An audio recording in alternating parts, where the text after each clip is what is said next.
Everybody, I am so excited because I have my girlfriend, my former client, senior brand marketer in beauty, Teneya Gholston from Hey. Revlon. Yay! And Cream of Yeah. Nature. How you So doing, excited to Teneya? be here with you today, Michelle. I am I'm so happy to see you, Teneya. You know what? We go a long way back. Yes, we do. Yes, Yeah. we do. And I Lots say, of years, lots of history. yeah, I say you really get to know somebody when you've been working in the trenches together. Yes, that's the best way. You know who you can count on Yes. and who you can't. And we had a really good time because we were specifically focused on one particular brand, and that Yes. was Cream of Nature. We did some work on some other brands, but nothing else really mattered. Cream of Nature was always the hero brand. That was the one that we were counting on to make Right, it. right. Well, you know what? Why don't we have a culture soup moment? Are you ready? Yes, I am Okay. ready. I've been excited this whole day Yay! today. I'm talking to Michelle. I'm like, don't come in my office when I'm on with her. I love Okay, it. it's I love it. important. I love it. I love it. Well, our culture soup moment. I want to go all the way back to like 2006, 2007 when this one hashtag became the thing. And it wasn't just because people were yapping it up on Twitter. It was because black women were having somewhat of a renaissance when it came to their hair. Yes. And it's hashtag Team Natural. You remember that? Yes. Yes. And it's still going today, It is. Of believe it course or it is. not. It is. And I had this conversation with Miko Branch, Okay. maybe about, oh gosh, it's in the early part of the year with the show. And we were talking about how that hashtag catapulted her brand, Miss Jessie's, all the way into Target. But it did some Yeah. things for Cream of Nature too, because when I first started, and it was my agency, just so everybody knows, my agency was agency of record for Cream of Nature and some other multicultural brands in the Collimer business, which got bought by Revlon. Just so Yes. you know. Okay. That's And the so, history. yeah. And so, what state was Cream of Nature in when we came on? Oh my goodness. So, around that time, Cream of Nature, it was still a household brand, but it was starting to lose traction Mm-hmm. because when we did the market research, consumers were saying, this feels like my grandmother's brand. So Yeah. I know you remember that. They were just like, Mm-hmm. it feels a little old. It was something that was used on me as a child, and it was just starting to lose traction in the market. Um, it wasn't in demand for the Yeah. consumer. And back then it was only a handful of SKUs. Most people just knew it for the shampoo and combination conditioner, Yes, yes. right? That was the bread and butter of Cream of Nature was that shampoo and conditioner.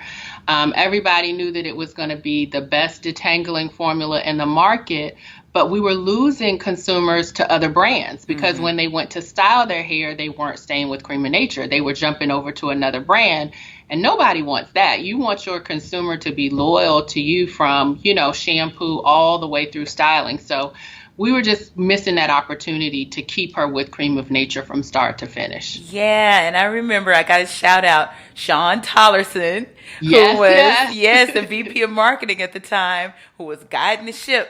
But I remember those dusty bottles. They were Oh, on the shelves yes. way Oh, down in the goodness. bottom rack. You remember this? Oh, yeah. You're All the bringing way back back. memories. And some of those bottles had been there since our grandmama used it on our hair, right? Exactly. Because they were the ones that were in my mother's closet, Yes. at home in DC at the time. I'm like, Mom, you still have those bottles? Yes, Yes. she did. But So look, you raised a good point. Everybody really still believed in what it could do.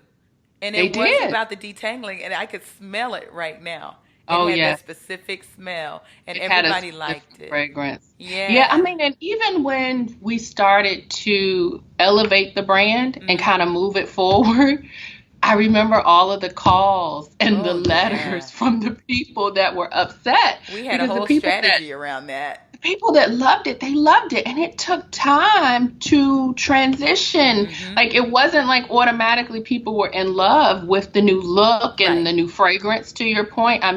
For years, especially men, a lot of men use that shampoo and conditioner because their mom used it or their wife used it.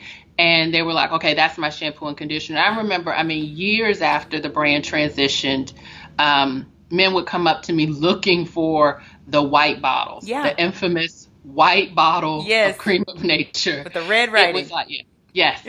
It was the red, there was blue, and there was green. Yes. And it took some time to just kind of transition that consumer.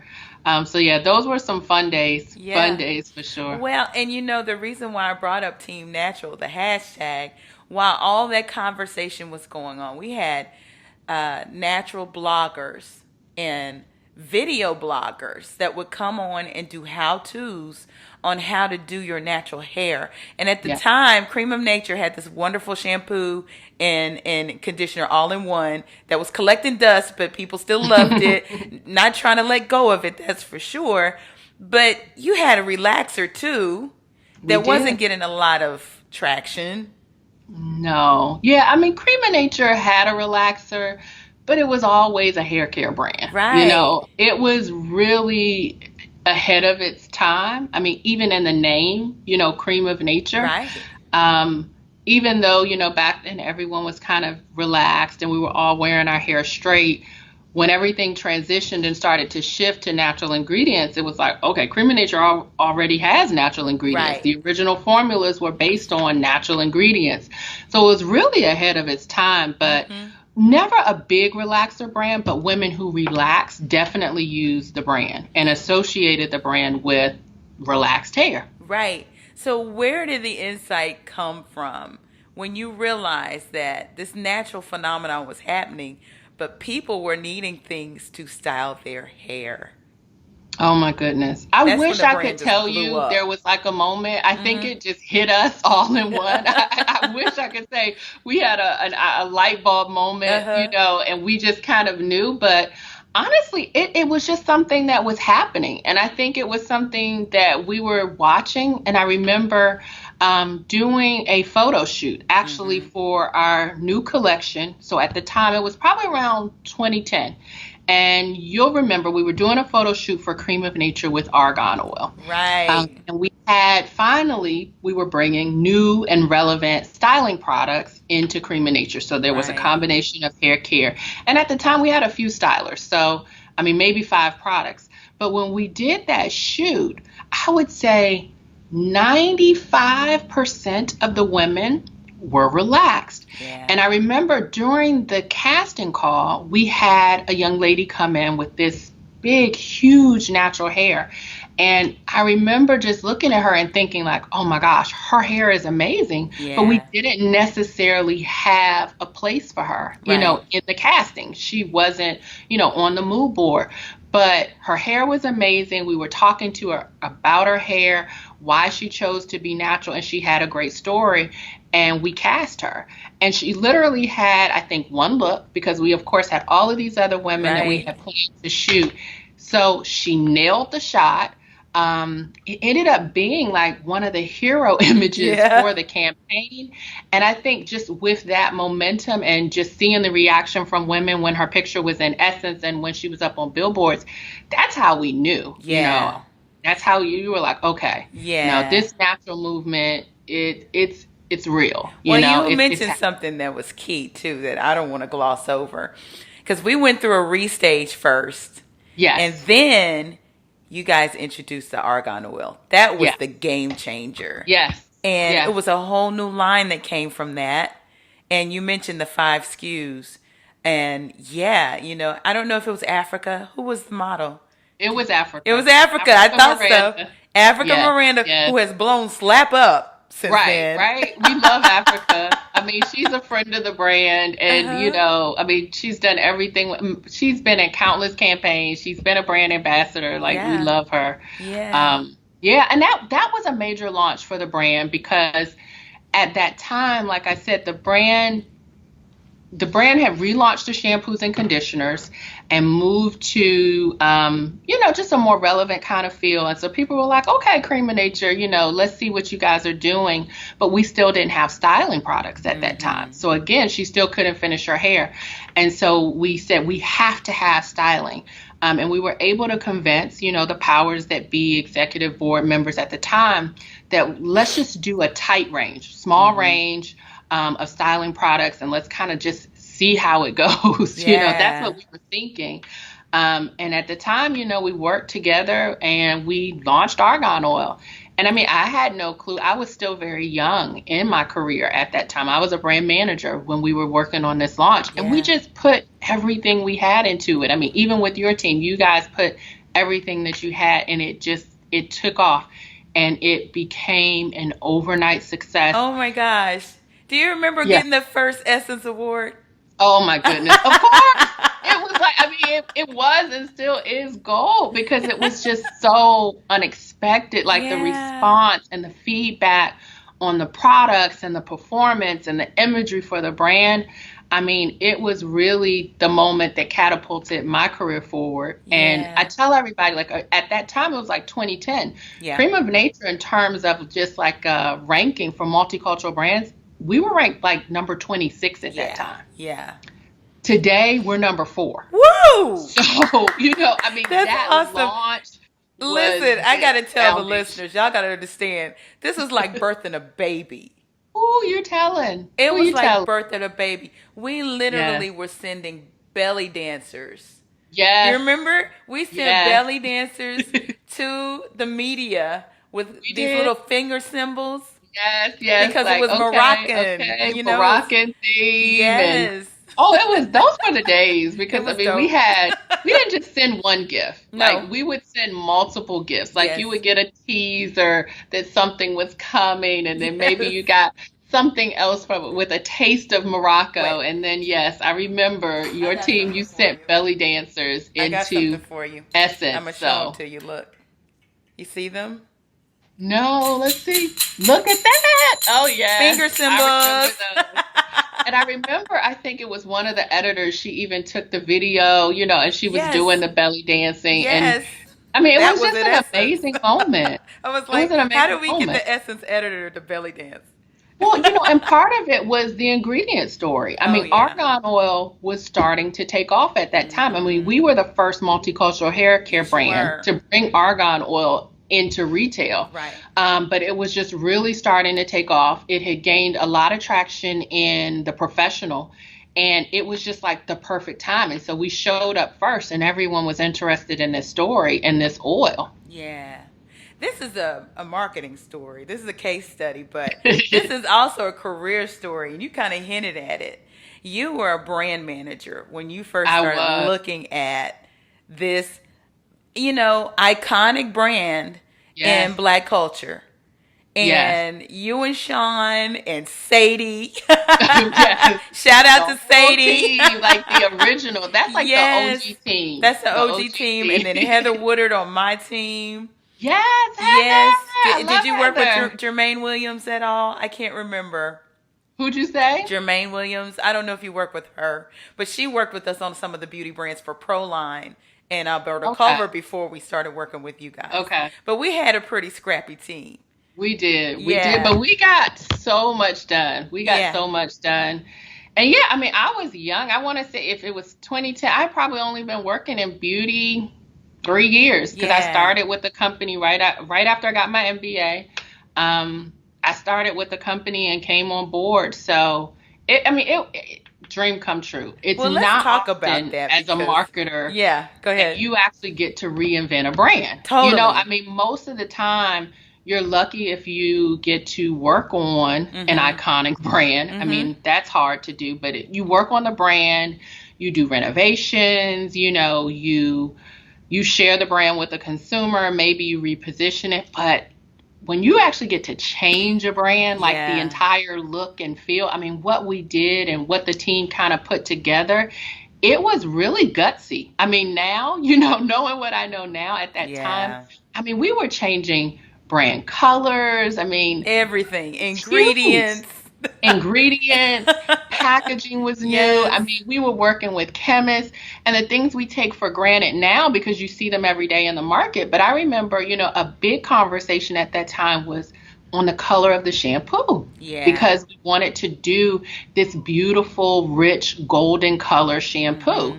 And I mean, at that time, all of the Cream of Nature shampoos were just kind of like white or White, cream. maybe kind of a So pearly white, maybe. yeah, there Mm-hmm. was just so much about that launch. It's definitely got to be one of my favorite launches. The details that we were able to do were different. I mean, for the launch, I remember with the agency, we built a land of Morocco. That's what I'm Yeah. going to call it. But we were like, well, how are we going to bring this to life? I mean, we literally built a set. So shout out to Culture AD. They did Yay. that work, but we built a Moroccan themed set. I mean, we had a henna tattoo Oh, I artist there. love that. I mean, we went all in. Um, and I think that's kind of what paid off. We were just really into the brand, the concept. We believed in it. And we just brought it to life in an incredible way. That's And for me, awesome. it was the start. I mean, we started with like 4 or 5 SKUs. And then, after that, that led to me getting promoted. So the Yeah. success of that launch, that's how I got my promotion and was able to get to the next level as a marketing manager. And from there, once the company saw the success, I mean, we over delivered. We Mm-hmm. just blew the budgets out of the gate. That gave us the green light to start adding more SKUs. And I want to say, like 2 years later, that's when Perfect Edges came along. And Yeah. Perfect Edges was like That a was one game of the changer. first. Yeah, it was one of the It was. first real edge controls that you could actually depend on. That really Yes. worked. Yes, it was. I mean, we were probably second to market Mm-hmm. with edge controls, but we made an incredible edge control. And right away, the numbers just went through the roof. We quickly became the number one edge control. And I mean, that was 2012 when we've launched. We have That been one the got an number. Essence Award too, I Yes, must that add. one got an Essence Award. That one gets an award like every year because Yes. it is everyone's favorite edge control. Mm-hmm. And I mean, still to this day, we're the number one edge That's control. awesome. That's You know, awesome. So, Teneya, let's go back because you started in the salon, right? yes, And then you yes. got your MBA. So, tell the story. Oh my goodness. So let's see, how can we do it? So first of all, I'm a graduate of Florida A&M University. So shout out to my All you rattlers. So rattlers out there. yes. Mm-hmm. So that's where I got my start. I showed up on Florida A&M's campus after having been a dancer for years. So I grew up dancing, I didn't classical know dance. that, Teneya. Yeah, This and is I had to news. start with that because I always thought that I was going to be a dancer or I was going to be in entertainment. And that was kind of the track I was on from the time I was 3. And so I made like a quick pivot when I went to college and I switched to business. And that was like just by default. I was like, Mm-hmm. okay, I need something that's going to make me Make money. some money. And at the time, that MBA program, they were like, you're going to graduate from here, you're going to make 6 figures. And I said, sign me up. Yes, there Okay. you go. And so I show up on FAM's campus and I'm in the School of Business and Industry. And, everyone's chasing these corporate positions, these corporate jobs. We want to work on Wall Street. What can we do? And so I had a professor that really challenged me to put together a business plan for something that I might actually do in life. He was like, Mm-hmm. don't do what everyone else is doing.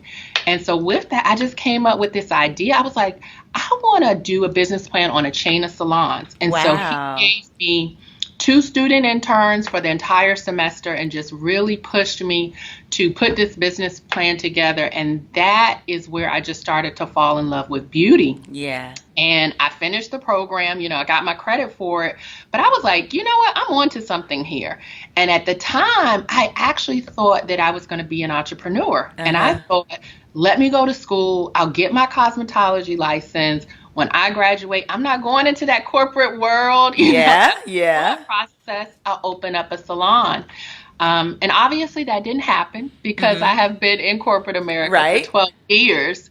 So it's a really fun story, but it always makes me remember that you can pivot. Yeah. Like you have to make a decision and decide on a track, but it's okay to pivot because I would say that everything that I learned along the way has helped me to land where I So am I was today. going to say, don't you think that beauty Everything. experience and even the entrepreneurial spirit that you have. Made all the difference. And even going back to the dance, I mean, Mm-hmm. I never knew when I started out dancing, you're telling stories with Yeah. your body. Right. So that was really the start of me kind of honing these storytelling skills, Mm-hmm. even though, I didn't know. And I performed lots of places, went to an arts high school, so I had that in me. And then when I got to FAMU and I'm in business school, everything I learned about P&Ls, accounting, how to run a business, and then even the short stint of entrepreneurship, because for a while I worked in a salon. Like I actually worked in a salon as a commissioned stylist. I then went on to booth rent. I wanted to know what it was like firsthand. So by the time I decided to kind of marry business and beauty together and come into this corporate world, those were all assets. They really kind of set me apart from the competition, because early on in my career, and you'll remember, like, who tested the products? Right. Hello.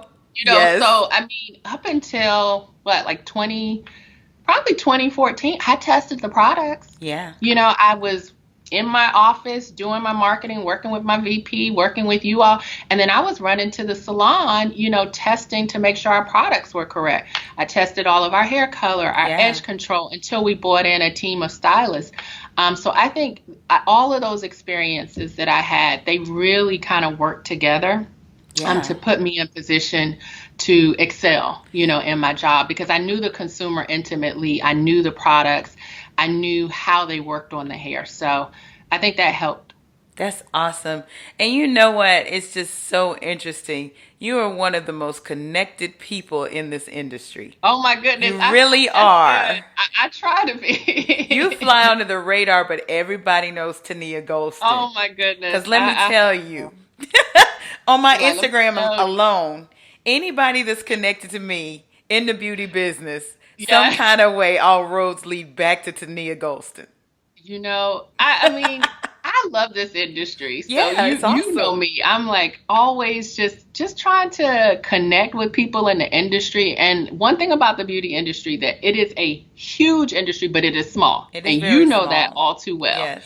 People bounce around, from company to company, but we always stay connected. I think we always are like competitive, but it's like a friendly competitiveness, and so that's what I love about the industry. I mean, people that I worked with like years and years ago. So shout out to Anthony, because we didn't mention Anthony. Anthony Standifer. Right? We love him. So Anthony's over at, he has his own company now, he at does. MC. But, to this day, we're all connected and, in contact with each other. And so that's one of the things I do love about the industry. Yeah, it is awesome. And you know what? I just think of names like Paquila Riley. Yes. I think of Melissa Hibbert. Yes, who's we working with me now. I'm so excited about that. Are connected. So, girl, she beat my face to the gods. Girl. And you know what? I don't even think you know the story. And I think I might have told it on I can't remember if I told it on another episode. But I contacted you because I needed makgive artists in about 3 different cities. You remember that? Okay. Yes. So one of the cities I was going to was actually Detroit. Okay. And you were meaning to give me Melissa Hibbert's name for LA. Yes. But you gave me Melissa Butler's name from the Lip Bar. I did. Okay. So I'm reaching out to Melissa talking about, can you do my makeup, because Teneya says you're good at it. And she writes me back with this bust out laughing emojis. And she's like, well, honey, I don't do that, but I'll give you somebody. So she gives me to Lauren Butler, who did my face. But we did meet, and I'm like, you're Lauren Butler from the Lip Bar. She's like, yeah. And it turned out she was at NABJ anyway. So we met. Okay. We met, and we just became friends just off of that. Oh, my goodness. That's great. No, this industry, like, we stay connected. It's like, okay, who do you know in this city? And then after that, I'm like, okay, they're friends now. They're working together now. I mean, and you and Melissa have worked together since then. Yes, so absolutely. It's come full circle. Totally. So career advice for anybody who is looking to break into beauty, things that you've learned, things to watch out for, things that you just love.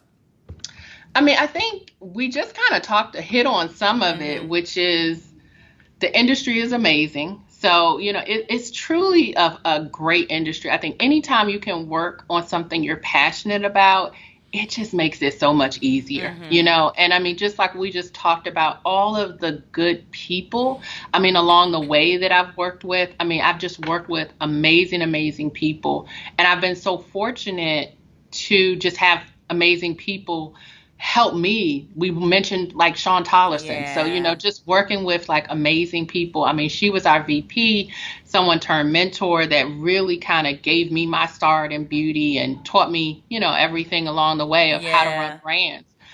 So I think that stands out for me, that one, it is a great industry to be in, but a lot of people want to now get behind the scenes, and there's so many different jobs. So I'll say that to start. A lot of times people will say, hey, I want to do what you do. You don't have to necessarily do what I do. You can do social media for beauty brands. You can work as a cosmetic chemist for beauty brands. I just spoke with a group of students, and I was telling them, if you're good at science and math, like, you can be a package engineer. Oh, yeah. And do the packaging for beauty.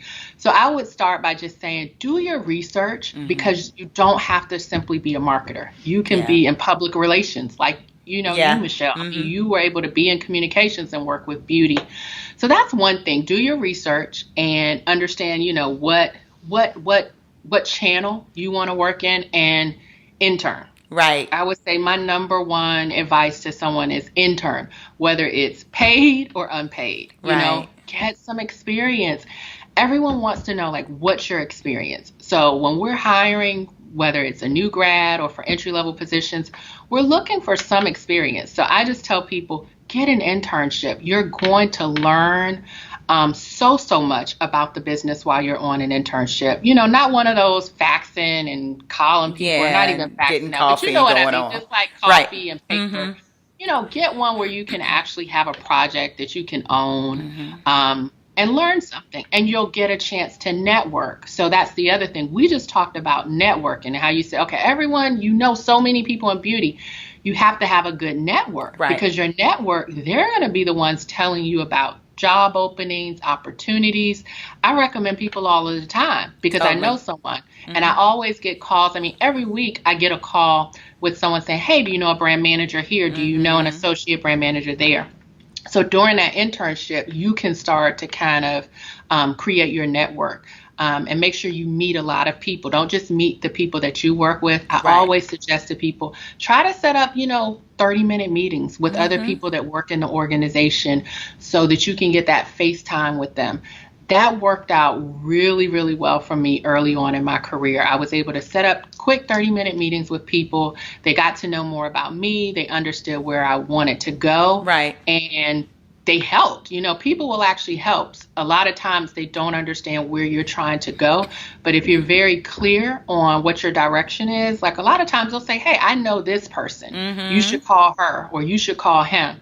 So those are my quick tips and suggestions for getting a career in beauty. That's wonderful. Well, we started out talking about Cream of Nature. Cream of Nature has a new line now. Yeah. And we're going to give away some products. But I want you to tell me what Cream of Nature is doing now with honey. Okay. So in 2018, we launched a new collection called Cream of Nature Pure Honey. And that collection has been amazing. Like, we talked about so much about Argan. And Argan has really been the bread and butter of Cream of Nature for years, but honey is getting so much traction, so much love.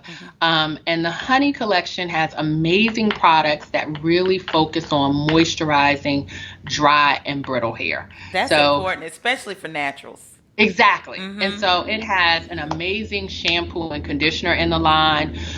We also have a knot away detangler in the line that I've gotten so many comments where people are like, this is one of the best detanglers that I've ever used. Wow. So we're definitely going to include that in the giveaway, because it just helps shorten wash day. Because wash day is long. So it's like, what can I do to shorten wash day? How can I do that?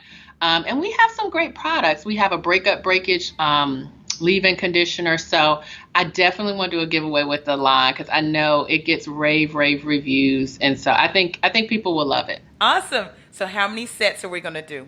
How many sets? Like, how many people do you think? Well, what do we need to do? 4 or 5 maybe. What do you think? I think so. Let's go 5. 5 sets. Yeah. So what do they get in the set? What do they get in the set? They're going to get shampoo, conditioner. They're going to get our mask, our detangler, and they're going to get our breakup breakage leave-in, and they're going to get our twisting cream. Ooh, okay, y'all. So here's what you got to do.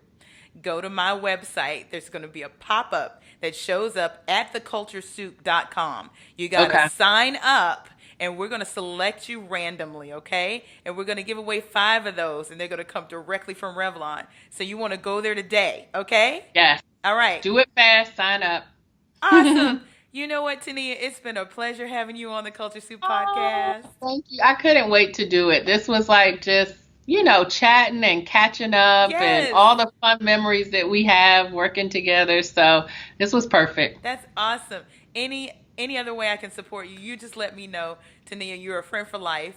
Yes. I wish you all success. Oh, no, same to you. You are killing it, Michelle. You are over here killing it. This woman is speaking. She is just getting you all together. Yes. So I can't wait to see everything that you are doing. You're just making such a big impact, in the lives of business owners and, influencers. I mean, everything that you're doing is amazing. I appreciate that. I say as long as I'm helping folks, I can't do anything but win. So here we are. Thank you so much, Teneya. Thanks, Michelle. This has been fun. Yeah, it was great. Bye-bye. The Culture Soup Podcast is a production of No Size Communication, LLC.